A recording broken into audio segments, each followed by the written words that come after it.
BSc and BA तृतीय वर्ष प्रश्न 9 प्रतिवेदन के प्रकारों का उल्लेख कीजिए। उत्तर। प्रतिवेदन के प्रकार।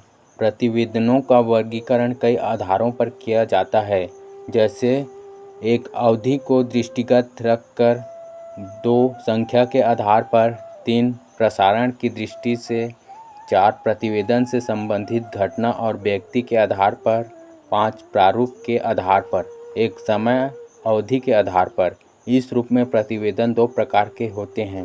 अ नियमित या रेगुलर कर्मचारियों की चरित्रावली और विभागों की वार्षिक प्रतिवेदन इन्हीं के अंतर्गत आते हैं। अ सामयिक जो किसी विशेष उद्देश्य की पूर्ति हेतु तैयार किए जाते हैं।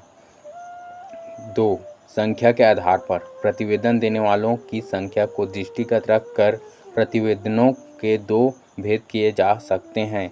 अ व्यक्तिगत प्रतिवेदन, इसे एक व्यक्ति प्रस्तुत करता है। अ सामूहिक प्रतिवेदन, इस प्रतिवेदन में सभी सदस्यों के विचारों का योग रहता है। 3 प्रसारण की दृष्टि से, इस दृष्टि से भी प्रतिवेदन के 2 प्रकार होते हैं। अ गुप्त या गोपनीय, जिसे गोपनीय रखा जाता है। अ प्रकाशित, इसे प्रकाशित या प्रसारित भी किया जा सकता है।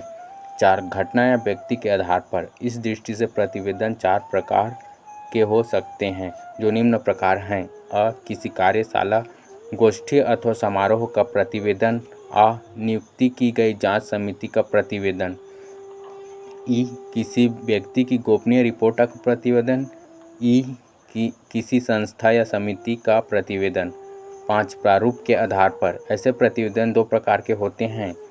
1 निश्चित प्रारूप वाले प्रतिवेदन, ऐसे प्रतिवेदन प्रायः मुद्रित प्रपत्रों में प्रस्तुत करने होते हैं। इनमें आकलन किसी निश्चित मुद्दे पर किया जाता है।